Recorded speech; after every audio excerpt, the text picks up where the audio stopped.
Olvida la historia tierna que te contaron. En la versión original, escrita por Hans Christian Andersen, el soldadito de plomo no vive una aventura heroica ni encuentra redención en el amor. Nacido con una sola pierna, marginado desde el primer momento, su existencia está marcada por la exclusión, el sufrimiento físico y una muerte violenta.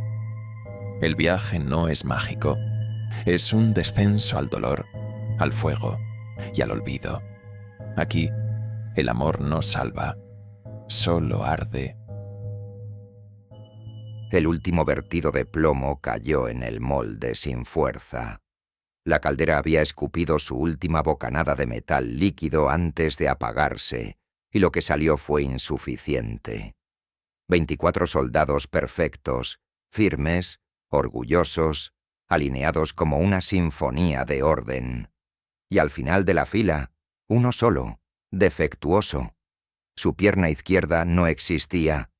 Donde debería haber un soporte firme, había un vacío endurecido.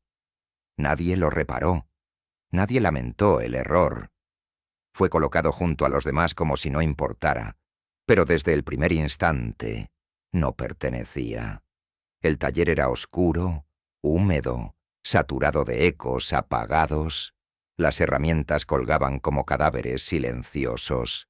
La caja de madera crujió cuando los soldados fueron alineados en su interior. El soldadito incompleto no se inclinó, ni cayó. Se mantuvo en pie, como si su propia fragilidad hubiera mutado en una forma de rigidez antinatural. Nadie lo notó, pero en el silencio posterior, cuando la tapa de la caja fue cerrada, el plomo deformado pareció latir, no como un corazón, sino como una presencia que sabía que era distinto. El niño que lo recibió no percibió el error. Sonrió. Jugueteó con los otros soldados, los colocó en formaciones, los hizo chocar unos con otros, pero al llegar al último, frunció el ceño. «Este está mal», dijo, sin pensar, como si la frase fuera una sentencia. Lo colocó al borde de una estantería, separado del resto, como si su sola imperfección pudiera contagiar a los demás. El soldadito no cayó, aunque el suelo pedía su caída. Permaneció quieto, rígido, con la cabeza ligeramente girada. Observaba algo. A ella. Frente a él, colocada sobre una caja de música rota, estaba ella. Una figura frágil de papel, una bailarina congelada en mitad de un arabesco. Su pierna elevada ocultaba la otra, y por un instante, uno solo, el soldadito pensó que también estaba incompleta. Aquello fue suficiente. Su mente, si es que la tenía, se aferró a esa posibilidad como a un reflejo. Era como él, no por su belleza, ni por su gracia, sino por su aparente mutilación, por su quietud perpetua, por el silencio. Ninguno de los dos podía moverse, ninguno podía hablar, pero en ese paralelismo surgió algo invisible y profundo, algo que el narrador no puede llamar amor, porque no es humano. Era reconocimiento, era condena compartida. Las noches cayeron una tras otra, con la misma indiferencia que la mano que había vertido el plomo. La casa dormía. Los juguetes, si tenían conciencia, cuchicheaban en sus rincones.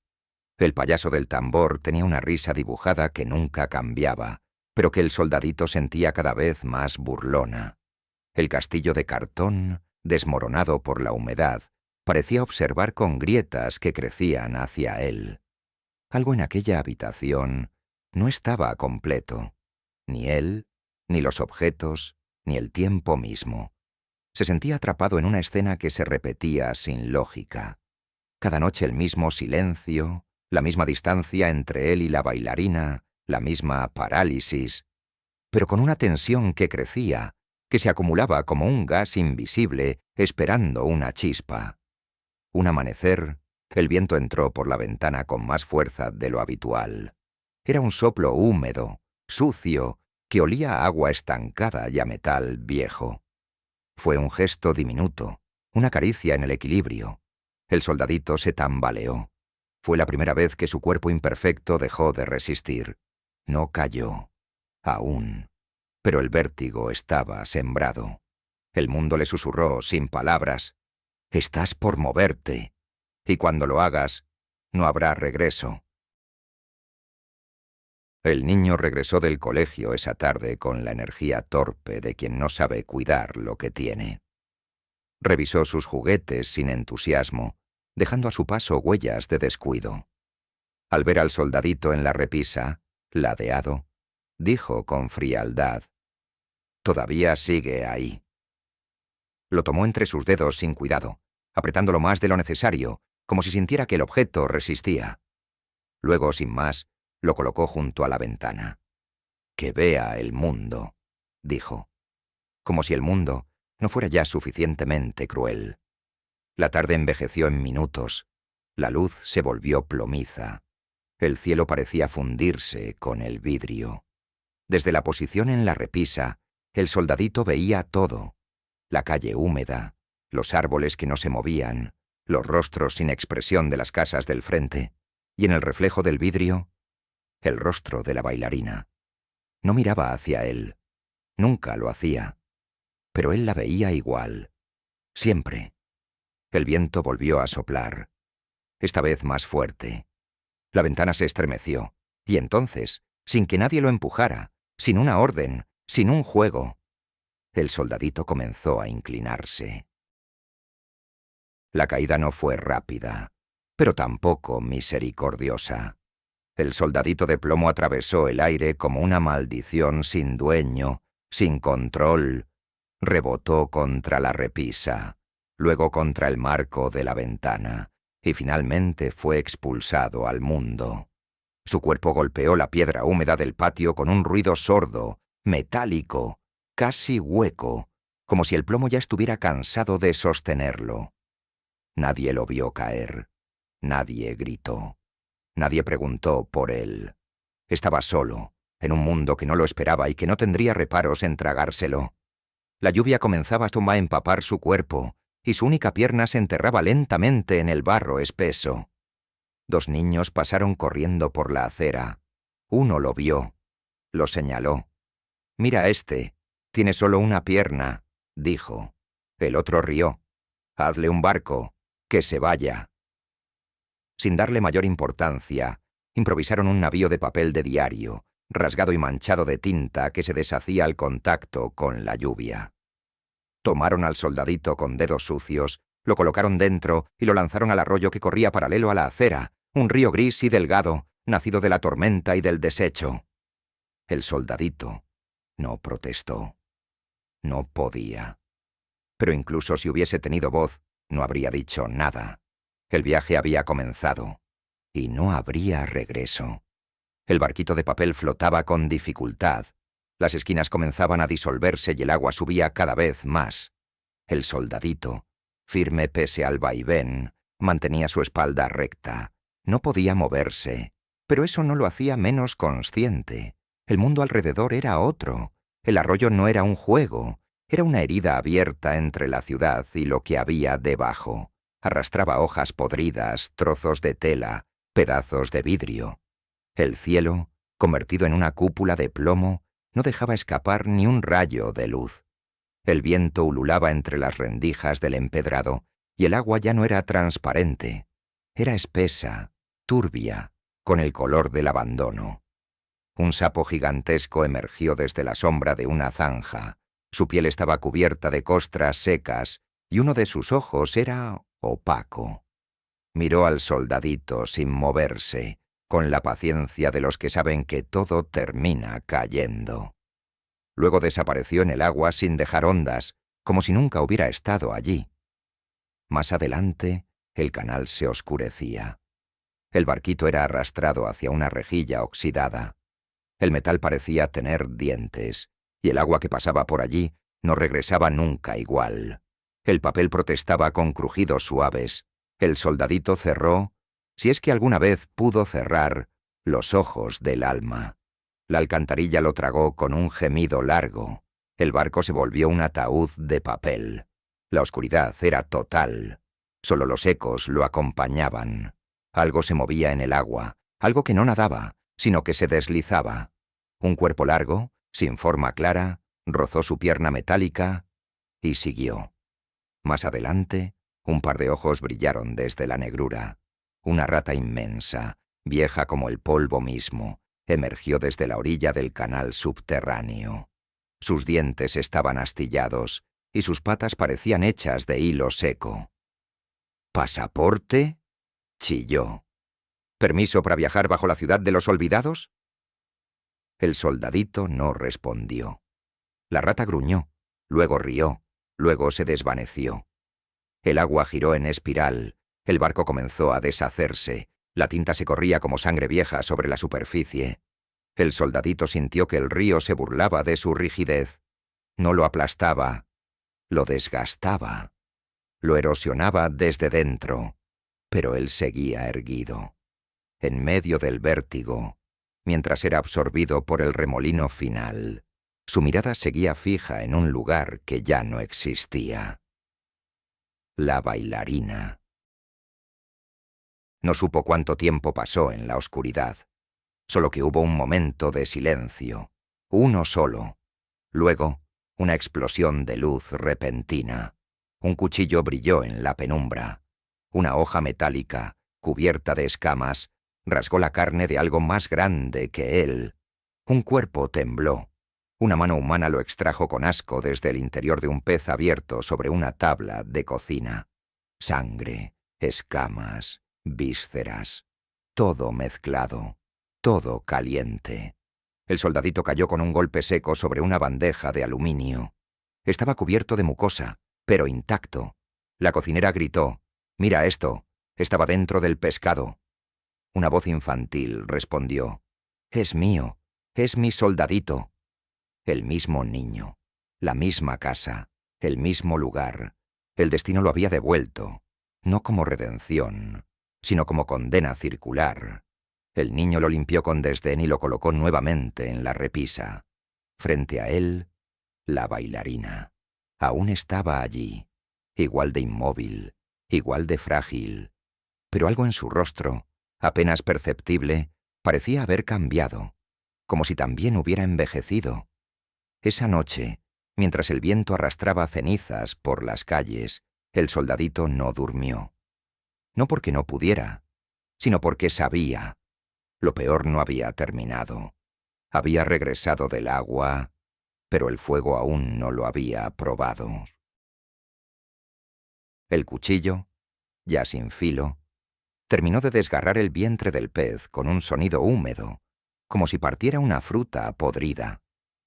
La cocina se llenó de un olor rancio, mezcla de sangre marina y vísceras fermentadas.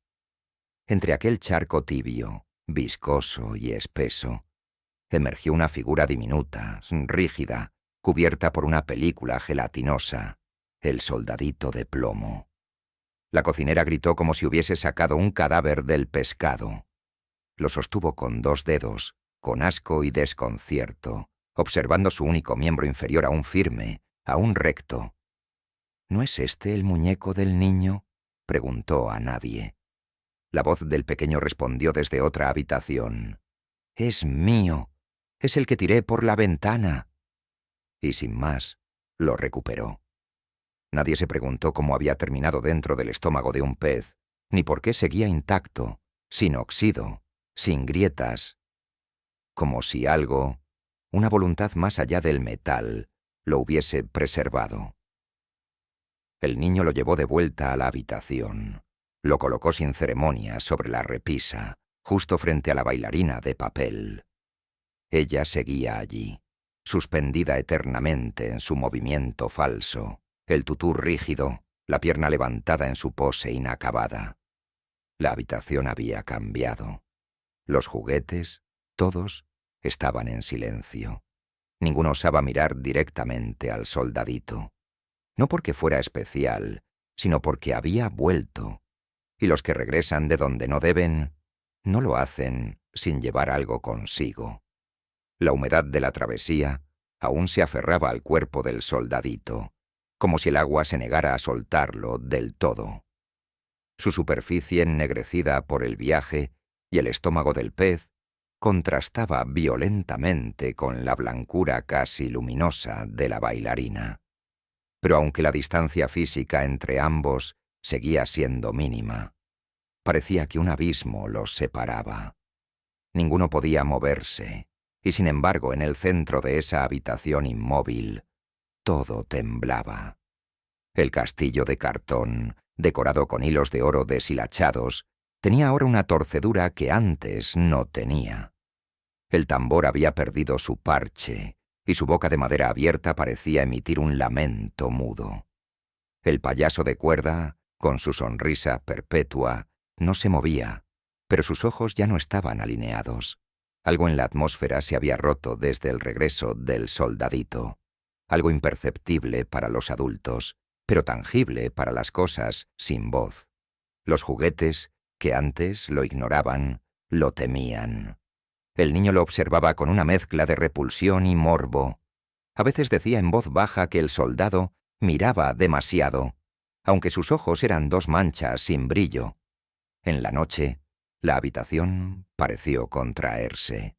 Las paredes respiraban en silencio. La chimenea, que había estado inactiva por días, dejó escapar un crujido. El fuego no estaba encendido, pero la leña emitía pequeños estallidos, como si algo bajo ella se moviera. El niño, cansado, tomó al soldadito entre los dedos con brusquedad. «Ya no me gusta», murmuró, y sin mayor preámbulo, lo arrojó con violencia al interior de la chimenea. El soldadito cayó de lado, su única pierna golpeando el hierro del hogar con un tintineo seco. Luego rodó hasta quedar frente a la abertura de la chimenea, donde el hollín se mezclaba con cenizas frías. El fuego aún no ardía, pero el olor era inminente. Madera seca, vieja, impregnada de polvo y aceite. El niño, sin pensarlo, encendió un fósforo. Una llama, un suspiro ardiente. Luego el fuego. Lento al principio, casi tímido, pero pronto violento, hambriento. Como si la chimenea supiera que esta vez debía devorar. La temperatura se elevó. El soldadito no gritó. No podía. Pero si el metal pudiera suplicar, aquel instante habría sido su grito. Su pierna comenzó a ablandarse. El calor lo doblaba lentamente, con una paciencia cruel. El rostro se deformaba, su casco se fundía. El plomo exudaba gotas que caían como lágrimas negras sobre las brasas. Y entonces, una corriente de aire se coló por la ventana. Una ráfaga, leve, apenas suficiente para levantar un objeto liviano, la bailarina. El papel tembló, se despegó de la repisa como un suspiro, y flotó. Flotó torpemente, como si el viento mismo se resistiera.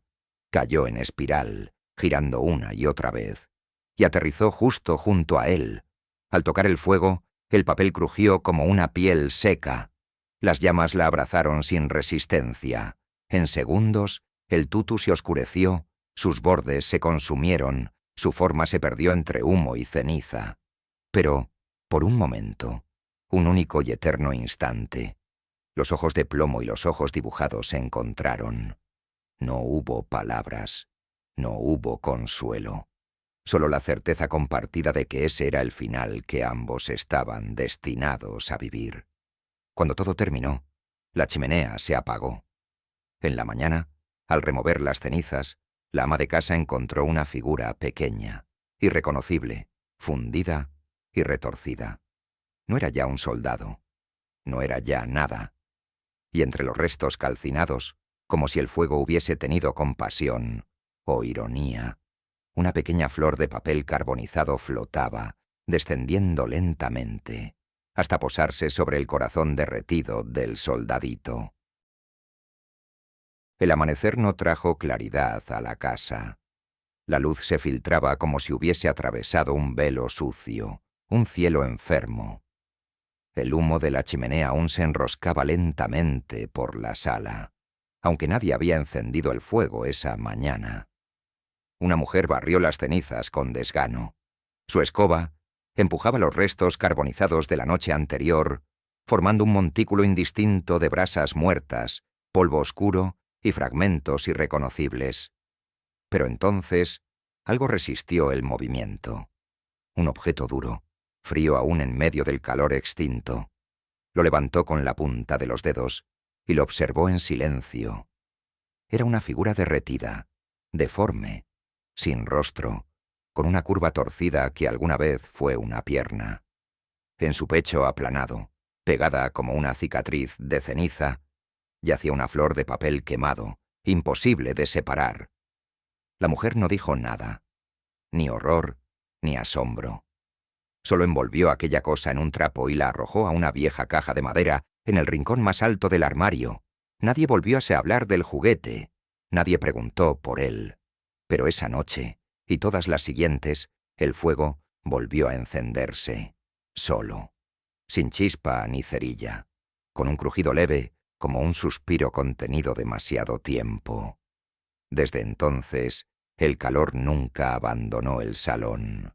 Pero no era un calor amable, era opresivo, como si el aire mismo llevara una carga invisible, un peso muerto sobre los hombros de quien se atreviera a quedarse. Las paredes comenzaron a agrietarse, pequeñas líneas, apenas visibles, que crecían cada día como venas, resecas.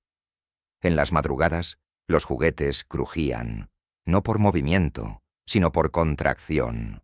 El tambor sin parche parecía más hundido. El castillo de cartón tenía hongos en la base. El payaso ya no sonreía, y aunque nadie lo notó, la repisa donde antes descansaba la bailarina ahora tenía una quemadura circular, como una huella que jamás se borraría. El niño, cada vez más callado, comenzó a soñar con una figura sin ojos, cubierta de plomo fundido, que lo observaba desde la esquina de su habitación. Decía que no caminaba, pero lo escuchaba llegar, que no hablaba, pero murmuraba desde dentro de la pared. La madre se reía, al principio. Luego comenzó a dormir con la puerta cerrada con llave. Una mancha de hollín apareció sobre la alfombra, luego otra y otra más, cada una con la forma vaga de una pisada. Aunque nadie caminaba por ahí con los pies descalzos. Una noche, el niño dejó de dormir del todo. Se sentaba frente a la chimenea encendida y decía que alguien lo protegía desde el fuego. Alguien que no tenía nombre, pero que se mantenía en pie aunque nadie pudiera ver su pierna. Alguien que nunca dejaba de observar. Una mañana, el ama de casa se despertó con un presentimiento insoportable. La sensación de que alguien la había tocado con dedos de metal. Recorrió la casa y encontró todo igual, salvo un detalle. La bailarina de papel, esa que juraba haber guardado hace semanas, ya no estaba en su caja, ni en los estantes, ni en el desván.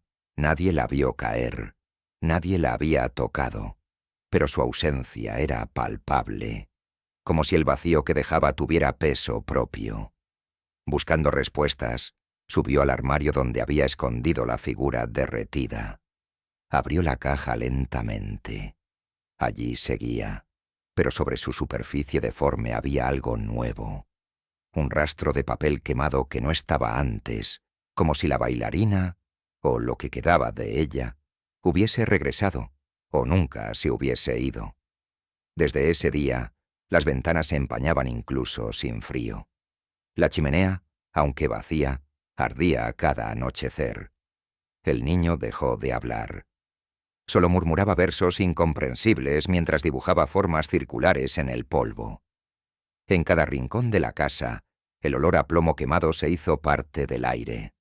Y aunque la familia intentó seguir con su rutina, nadie podía sacudirse la sensación de que había alguien más allí. Algo. No con nombre, no con voz, pero con presencia. Algo que alguna vez fue amor, que alguna vez fue plomo, y que ahora era solo la forma del dolor. Pasaron los años. La casa quedó vacía. abandonada por generaciones que no quisieron recordar. Las paredes agrietadas contenían más que humedad. Contenían historia. En su silencio se acumulaba un eco que no era solo sonoro, sino espiritual. Un eco sin dueño, sin lengua, pero con forma. Nadie caminaba ya por el corredor, pero aún podían oírse pasos, secos, arrastrados, como el roce de una bota hueca que nunca aprendió a detenerse. Las telarañas colgaban como luto antiguo, y las habitaciones olían a polvo y carbón. Todo era gris, menos la chimenea, negra como una herida abierta. Una nueva familia llegó, gente joven, optimista, ignorante. Entre risas y pintura fresca, recorrieron el desván. Allí, bajo una manta rota por los años, la hija menor descubrió una vieja caja de madera. Dentro, reposaba una figura deforme, derretida, cubierta de hollín. La niña lo sostuvo entre los dedos con una mueca. Media cara fundida, un torso irregular, y en su base, aún visibles, los restos pegados de lo que alguna vez fue papel. «Mira qué feo», dijo riendo. Pero no lo soltó. Lo colocó en su habitación, sobre la repisa más alta, entre juguetes nuevos que no sabían temer. Aquella noche, la chimenea se encendió sola. Nadie la tocó. El fuego crepitó como un suspiro contenido durante años. Días después, la niña comenzó a inhablarle al muñeco. Sus padres no se alarmaron. Pensaron que era imaginación, una etapa. Pero sus dibujos se volvieron inquietantes. Figuras negras sin ojos, una llama que nunca se apagaba, un hombre deforme con una corona de papel en la cabeza. Cuando le preguntaron, ella solo dijo: «Él me cuida. Él ve todo desde arriba». Por las noches, la habitación se volvía irrespirable. No por calor, sino por densidad, como si el aire se espesara hasta convertirse en plomo líquido. Los juguetes comenzaron a cambiar de lugar. La lámpara titilaba sin corriente. La madre, una madrugada, creyó ver a su hija de pie frente a la repisa, completamente inmóvil, con los ojos abiertos pero vacíos, susurrando palabras que no eran de este tiempo. Una tarde, encontraron la bailarina. No la de papel, sino un trozo irreconocible, chamuscado, escondido detrás del muñeco. Nadie sabía de dónde había salido. Olía a quemado, a carne vieja. El padre, asustado, decidió quemar la figura. La arrojó al fuego sin ceremonia, esperando que el calor la hiciera desaparecer. Y durante un momento pareció funcionar, hasta que, al día siguiente, reapareció en la cama de la niña. Intacta, como si jamás hubiese tocado las llamas. Fue entonces cuando comprendieron que no podían quedarse. Fue una madrugada silenciosa cuando la casa entera comenzó a crujir. Un sonido lento, como si los cimientos mismos respiraran. El fuego se encendió sin aviso. Las cortinas comenzaron a arder. Las paredes escupieron humo negro. La niña gritaba, pero no de miedo, de rabia, como si algo se le arrancara desde dentro.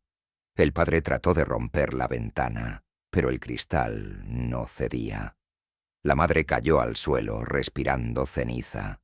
La casa crujió una última vez y colapsó sobre sí misma como un cuerpo que ya no desea vivir. Al día siguiente, entre los escombros carbonizados, los bomberos no encontraron cuerpos, solo restos, y en el centro exacto del incendio, entre los metales retorcidos y la madera calcinada, algo brillaba. Una figura compacta, ennegrecida pero intacta. Un cuerpo de plomo fundido con lo que parecía ser un pedazo de papel aún adherido. Dos formas abrazadas, sin rostro, sin ojos, pero juntas. Nadie lo tocó, nadie lo reclamó. Se quedó allí, entre las ruinas. Y cuando el sol bajó y la noche volvió a cubrir la ciudad, un niño curioso pasó por delante y escuchó, apenas, el crujido del metal que nunca dejó de estar en pie.